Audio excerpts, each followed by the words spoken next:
Facture pour l'éducation de Camille. 450 000 €. Ezenf. Ezen.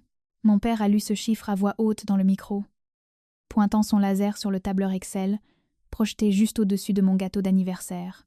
Chaque couche, chaque repas, chaque centime gâché pour toi. Il est temps de passer à la caisse. Expenses per centri. Avant même que je puisse vérifier le calcul, ma mère a arraché du mur mon diplôme de grande école encadré et l'a fracassé au sol. Puis ma sœur, Chloé, m'a collé une caméra sous le nez avec un sourire méprisant. Papa vient de me transférer la carte grise de ta voiture. On récupère les biens de l'entreprise. Fini la sanction de la famille.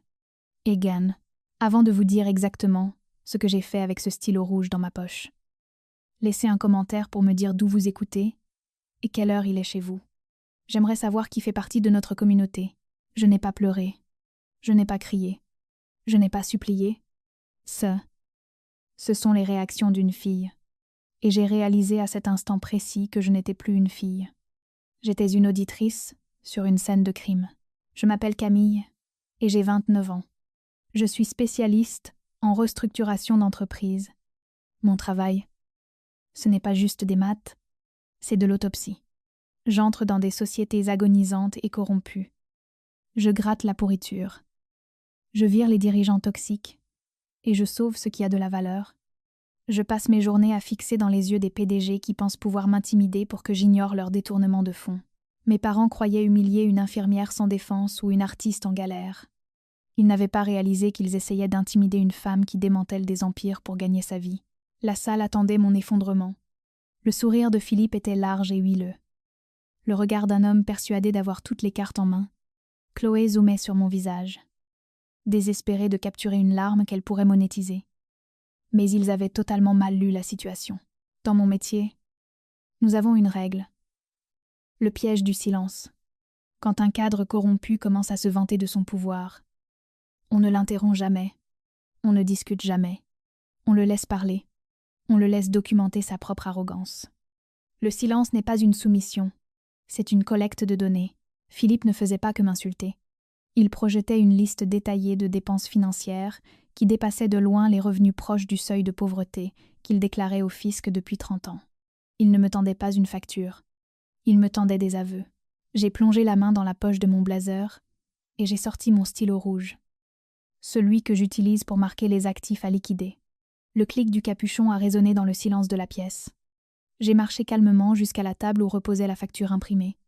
Le sourire de Philippe a vacillé une fraction de seconde. Il s'attendait à ce que je la déchire.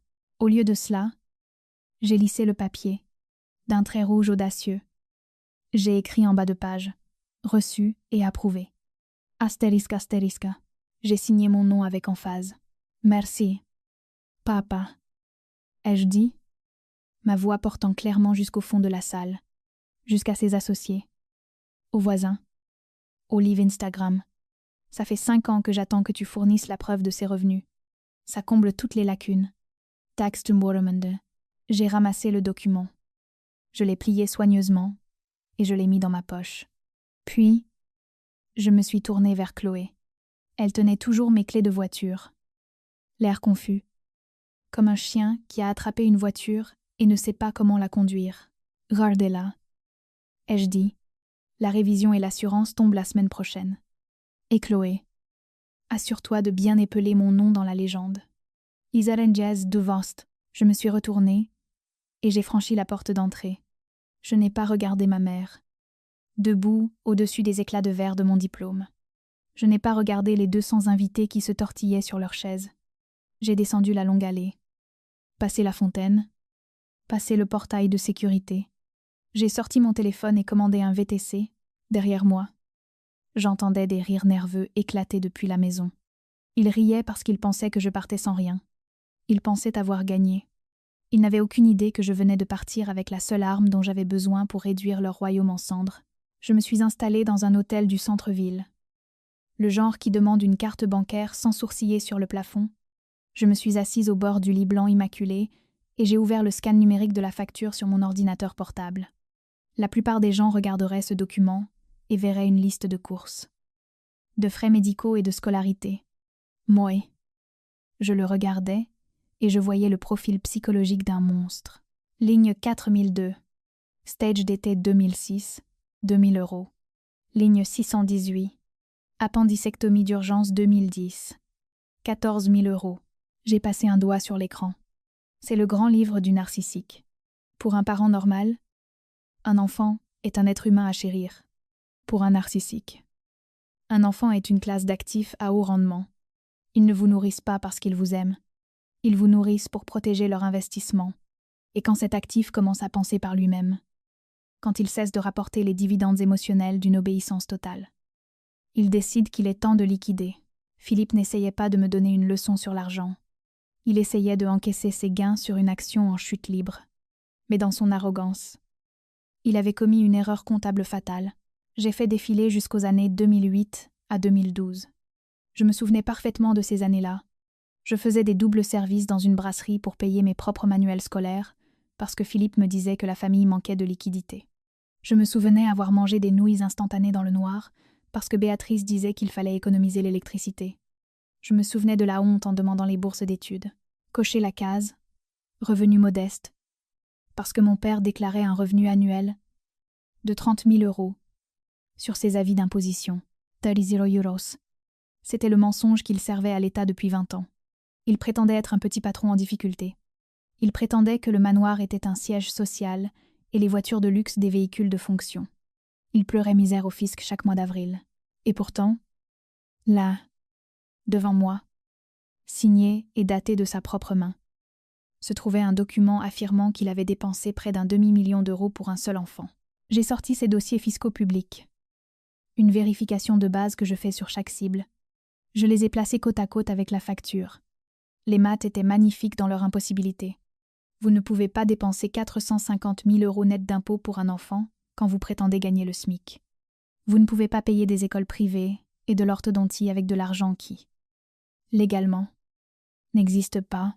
Pendant des décennies, Philippe avait fait transiter du liquide non déclaré à travers les dépenses familiales pour le blanchir. Il ne m'avait pas juste donné une facture pour mon existence. Il m'avait donné la feuille de route de sa fraude fiscale. J'ai senti un sourire froid et dur toucher mes lèvres. Il pensait que je pleurais dans une chambre d'hôtel, pleurant la perte de ma famille. Il ne réalisait pas que je n'étais pas en deuil. J'étais en audit. Je n'étais plus une fille ingrate. J'étais une lanceuse d'alerte avec une arme fumante. J'ai pris mon téléphone et j'ai composé le numéro de la seule personne qui comprendrait la beauté de cette incohérence. Ce n'était pas un psychologue. C'était mon mentor. Un homme qui a passé 30 ans à traquer les fraudeurs fiscaux pour l'État. « Allô ?» fit sa voix rocailleuse. « C'est Camille. » ai-je dit. « J'ai un dossier. Et les comptes ne sont pas bons. » Quo. Je suis restée dans la chambre d'hôtel pendant 3 jours. Pour un étranger, on aurait dit que je me cachais. Pour moi, c'était une pause stratégique. J'avais besoin de voir s'ils allaient désescalader. J'avais besoin de voir s'il restait une seule once d'humanité dans la lignée familiale. Il n'y en avait pas. Mon téléphone ne sonnait pas d'excuses. Il vibrait de menaces. L'escalade était coordonnée, implacable et étouffante. D'abord. Les textes de Philippe. Il n'écrivait pas comme un père. Il écrivait comme un usurier. Puisque tu as signé la facture reçue et approuvée. Tu as légalement accepté la dette. Le paiement est dû sous 30 jours. Si les fonds ne sont pas transférés, nous ferons une saisie sur salaire. Ne me teste pas. Camille. En bises tu es. Widad exeste hag. J'ai fixé l'écran. Il croyait sincèrement m'avoir piégé. Il pensait que ma signature était une concession. Pas un eurodatage sur une scène de crime.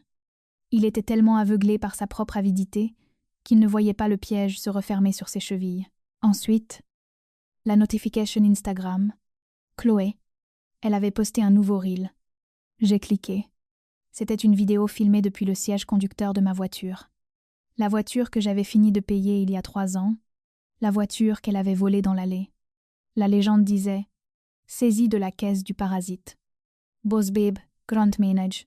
Dans la vidéo, elle faisait vrombir le moteur, riant avec ses amis. « Enfin débarrassée du poids mort », criait-elle par-dessus la musique. Imaginez avoir 29 ans et vivre encore au crochet de ses parents. Alias.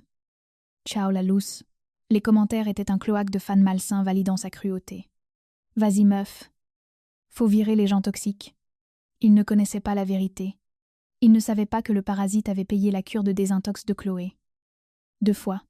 Il ne savait pas que la profiteuse avait payé le téléphone avec lequel elle s'enregistrait. Mais le coup de grâce est venu de Béatrice. Un email est apparu avec l'objet « Avis d'expulsion ». C'était une mise en demeure formelle de quitter ma chambre d'enfant. Une chambre où je n'avais pas dormi depuis mes 18 ans. Une chambre qu'elle avait transformée en atelier d'emballage cadeau il y a 10 ans. Cher locataire, commençait-elle, vous êtes par la présente notifié de retirer tous vos biens personnels des lieux sous 48 heures. Le non-respect entraînera l'élimination des objets. De plus, des frais de nettoyage de 500 € ont été ajoutés à votre solde impayé pour l'enlèvement de vos ordures. Indécésitant, par ordures. Elle voulait dire les cartons de livres et mes récompenses d'enfance qu'elle avait exigé que je laisse pour garder les apparences. J'ai posé le téléphone sur la table de nuit. L'air dans la chambre d'hôtel était frais et immobile. Pendant des années, une petite partie stupide de moi s'était accrochée à la culpabilité. Je me demandais si c'était moi le problème. Je me demandais si j'étais trop froide, trop distante, trop ingrate. Mais en lisant cet email, une expulsion formelle d'une mère à sa fille pour une chambre qui n'existait même plus. Cette culpabilité s'est vaporisée. Elle a été incinérée. Ils n'agissaient pas par blessure. Ils agissaient par pure malveillance. Ils voulaient me priver de mon abri, de mon transport et de mon histoire. Ils voulaient m'effacer parce que j'avais cessé d'être rentable. Ils pensaient que ces messages me briseraient. Ils pensaient que je reviendrais en rampant, chéquier en main, suppliant le pardon. Ils ne réalisaient pas qu'ils venaient de me donner l'autorisation morale de faire ce qui allait suivre. Je ne combattais plus ma famille. Je combattais une entité hostile qui devait être dissoute. J'ai pris mon ordinateur. Je n'ai pas répondu à Philippe. Je n'ai pas commenté la vidéo de Chloé. Je n'ai pas envoyé d'email à Béatrice. J'ai ouvert un nouvel onglet et tapé l'adresse du bureau des lanceurs d'alerte de l'administration fiscale. Il était temps de se mettre au travail. Je ne suis pas allée voir un thérapeute familial pour gérer mes émotions. Je suis allée dans une salle de conférence vitrée au 42e étage d'une tour de la Défense pour gérer une exécution. Assis en face de moi, il eut avait Antoine, mon mentor. Il avait passé 25 ans comme auditeur principal au fisc avant de passer dans le secteur privé. C'était l'homme qui m'avait appris que les chiffres ne mentent pas. Seuls les gens mentent. Il a regardé les documents étalés sur la table en acajou, les avis d'imposition publique de Philippe à gauche, la facture de mon existence à droite. Antoine a ajusté ses lunettes. Il est resté silencieux un long moment. Quand il a finalement levé les yeux, son expression n'était pas de la pitié.